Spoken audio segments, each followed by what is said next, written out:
வாழ்க்கையில் ஏன் திருப்தியோடு இருக்கணும்? கிடைச்சதை கொண்டு திருப்தியோடு இருக்கணும்.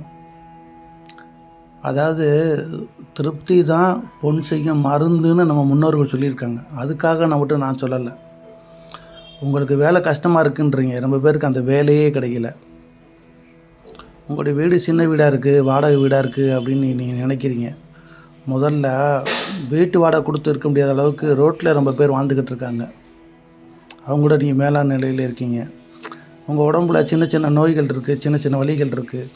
அதுக்கே டெய்லி பெரிய கஷ்டப்பட்டுக்கிறீங்க, ரொம்ப கஷ்டமாக ஃபீல் பண்ணுறீங்க. அவன் கால் கை இல்லாமல் பெர்மனண்ட்டான கேன்சர் நோய்களில் கஷ்டப்பட்டுக்கிட்டு இருக்கான், வாழ்ந்துக்கிட்டு இருக்கான்.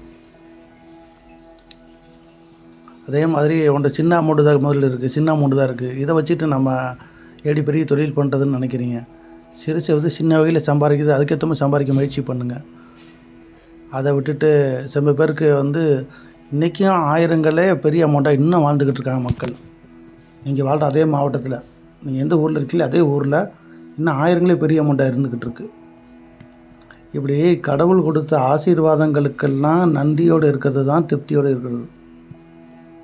கொடுத்தது இருக்கு இல்லையா, உங்களுக்கு இருக்கக்கூடிய ஆரோக்கியம், உங்களுக்கு இருக்கக்கூடிய வீடு, உங்களுக்கு இருக்கக்கூடிய பிள்ளைகள் தொந்தரவு தாங்க முடியல, பிள்ளைகள் எப்படி சமாளிக்க போகிறேன்றீங்க. அவன் பிள்ளையெல்லாம் வாழ்ந்துக்கிட்டு இருக்கான், புரியுதா? இப்படி வாழ்க்கையில் எல்லா விஷயமும் உங்களுக்கு கொடுக்கப்பட்டிருக்கு. அதுக்கு நீங்கள் நன்றியோடு இருங்க. அது கொஞ்சம் கொஞ்சமாக பெருகும்.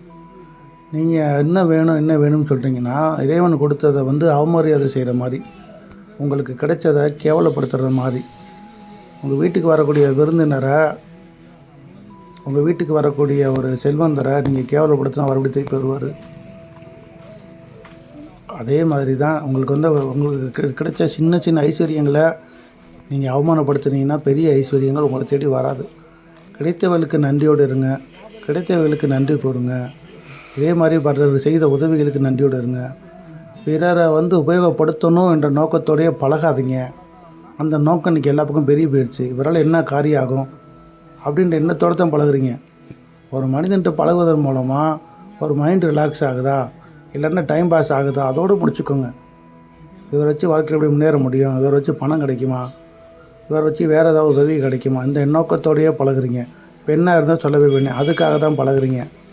பெண்களும் ஆண்கள்ட்ட எதுக்கு பழகுறீங்க? சுரண்டுறதுக்காக பழகுறீங்க. நான் எல்லாத்தையும் சொல்ல வரல, அதையும் புரிஞ்சுக்கிறணும். அதனால் கிடைத்தவர்களுக்கு திருப்தியோடு இருங்க, கிடைத்தவர்களுக்கு நன்றியோடு இருங்க. கிடைக்காதவர்களுக்கு இயங்குனீங்கன்னா கிடைத்தவர்களை அவமரியாதை பண்ணுற மாதிரி உங்களுக்கு தருத்தந்தாகணும். கிடைத்தவர்களுக்கு நன்றியோடு இருங்க.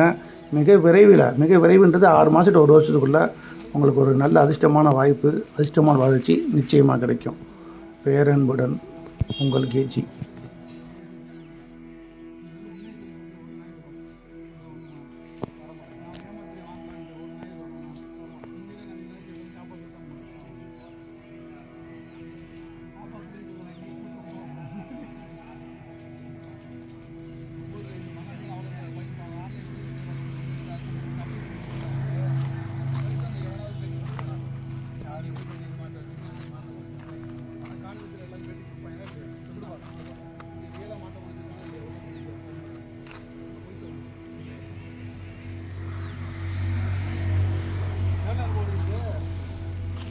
அது ஒரு